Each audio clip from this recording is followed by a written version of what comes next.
Hey guys, I'm Prodigy from Kilo23. Welcome back. This is part 2 of the E&L AK74MN series. This is the gun.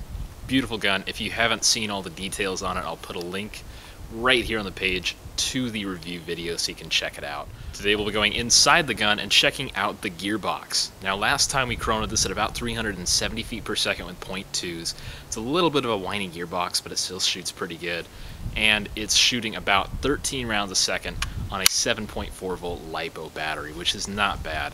So we're going to go inside the gun, check out the internals, so the barrel, the hop up, the bucking, the motor, the gearbox, all the cool little parts in here. And I'm going to tell you exactly what I think about them. So let's get to it.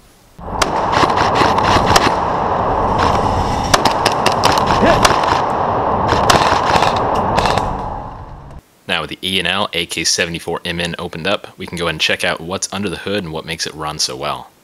Let's go ahead and start off with the hop-up chamber and barrel. The hop-up chamber has a really cool feature where it actually bolts to the gearbox. You can see that right there with the screw. That way you get better compression and fewer leaks. The chamber itself is actually made of a very light metal and seems to be pretty durable.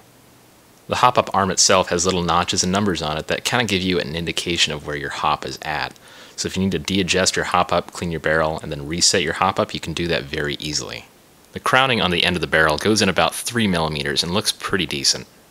The hop-up on this guy is actually kind of a W shape in there. You see you got the little double fin in there. Now I've seen these in other China-made guns, and they tend to work pretty well as far as accuracy and range.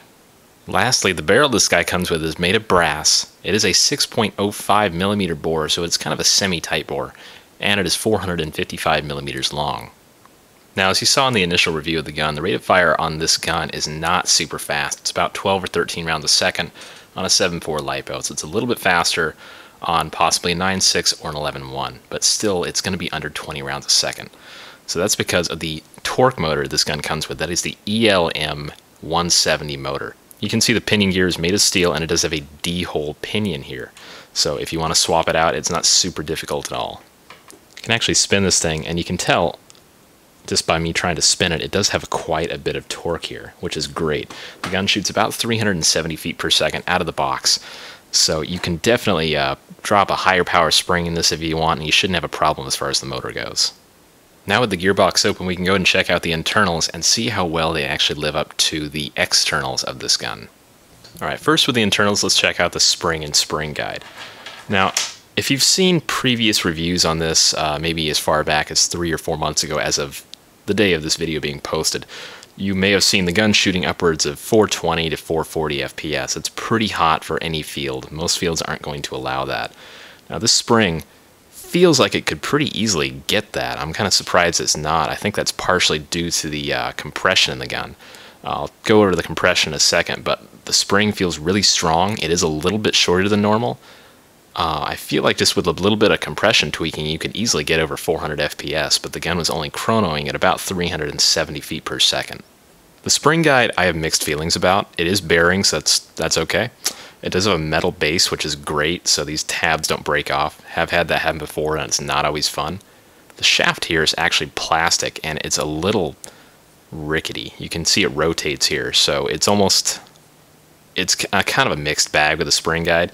It works, you do have bearings, it's great, metal base, good, but if the shaft was actually metal and attached to the base, that would be even better. Next up is our compression system. That's the piston head, cylinder head, nozzle, and tappet plate. The piston actually had the number 4 on here in black marker. That's interesting. Now, you're probably thinking, okay, this piston looks really, really similar to G&P or something like that. I honestly thought it was just a G&P piston when I pulled it out of the gearbox, but it's a little bit different. The rail on top here is practically non-existent. You just have a little bit in the back here, about a ½ inch, and that's it. The full rail on the bottom is, of course, present. The second to last tooth here has been removed, so if you need to correct your angle of engagement, which we will check on that in a second here, it's a little bit easier to do. It shaves you shaving down one tooth. The teeth here, you do get 3 steel teeth, so that's good. That almost looks like an older version of the G&P pistons. The newer ones come with 5 metal teeth. So that's pretty cool. You get more than 1 metal tooth. That usually results in your piston lasting maybe a little bit longer. You do get an unusual piston head. These are usually called mushroom or silent piston heads. The O-ring seems alright, and it had a lot of really brownish grease on it, so I can live with that. There were no bearings in there, just a simple screw to keep it in place. Your cylinder is made of brass, and because the barrel is 455mm like most AKs, does not have a port, which is just fine with me. Your tappet plate is pretty flexible, so I don't think we're going to have any problems there. The nozzle, it's just a regular old polycarb nozzle, no O-ring in there. The nozzle fit to the cylinder head is okay, it's about average. You can see the piston head lines up pretty well with the cylinder head, so that's great. So you should get a little bit of a decreased sound there in theory, because this is called a silent piston head.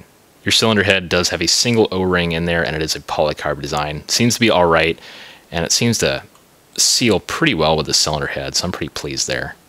Air seal goes on this, it's pretty good. With this powerful spring in there, I'm kind of surprised we're not getting a better air seal. With all of our pneumatic parts out of the way, we can look at the mechanics of the gearbox now. Something I was a little worried about was the fact that there are two sets of bearings in here. Steel bushings are great. I'm always happy to have those in a gun. Having bearings, you always got to watch out for. They always fail, no matter what. It's just a matter of when. So bearings are great. They do decrease friction and everything.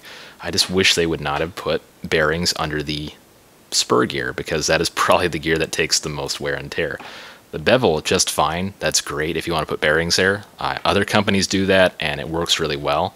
I really just wish they would have put solid bushings where the spur gear is. The gears on this gun, you can actually see the X symbol on them right here, so you can kind of tell they are just regular old shiny gears that you might actually find in other guns as well. They're pretty strong. I'm not going to complain at all, because they're steel gears, and they're actually decent quality. Another cool little touch E&L did here is you do get a plastic delayer chip, so that can help with feeding at higher speeds. Now, something I'm always a little wary about with China-made guns is the shimming. You always got to check that. 90% of the time I end up re-shimming China-made guns just because they're off. They always put like a set ratio of shims on the gears, and it's never that great. E&L actually did a little bit better. Their shimming is pretty good. I think the best shim job on an individual gear here would be the spur gear. It was pretty much perfect. But the bevel here had a little too much play for me. I'd probably just put a very small shim on the top here just to keep it in better place. And the sector gear here had a little too much play. But as far as height between the gears, it was pretty close. The sector here, I think, scratches a little bit too much on the spur gear. That's just my opinion. But they seem to work okay for a great stock shim job. Now, the trigger switch and shuttle here are actually decent quality. You can see the two contacts there are pretty much even. I've had guns where they weren't even and it just wasn't that great, and there tends to be arcing and they don't last long. But the fact that they're even, they're a good distance from the trigger shuttle there, and they tend to contact pretty well, I'm very happy with that. Now, this was a really big thing for me. You don't really see this on too many version 3 gearboxes, let alone version 2. They actually radius the cylinder ports here, which is fantastic. Makes your gearbox last a little bit longer. Now, last but not least, we can look at the angle of engagement. I actually think it's pretty decent. It's better than a lot of guns I've seen, but it can still use a little bit of correction. Not a whole lot, so it makes tuning this gun a little bit easier. Now, lastly, I would like to touch on the wiring very briefly. It looks like it's about 18 gauge here. It's pretty stiff wiring, so it's actually really decent. I don't have any complaints about it at all. Alright, what'd you guys think about the E&L AK74MN? The internals on this guy are pretty decent. I like them. You can always do some upgrades to them just to get them exactly where you want as far as rate of fire, FPS, accuracy, all those kinds of things. So with the gearbox out of the way and all the internals, next time we're going to do a shooting test on this. I'm going to take it out to the jungle in Marysville, Washington, and we're actually going to see what the range and accuracy is on this gun, so it's going to be a lot of fun. Thanks for watching, guys. I'm Prodigy Kilo23. This is the E&L AK74MN. Stay tuned for next time.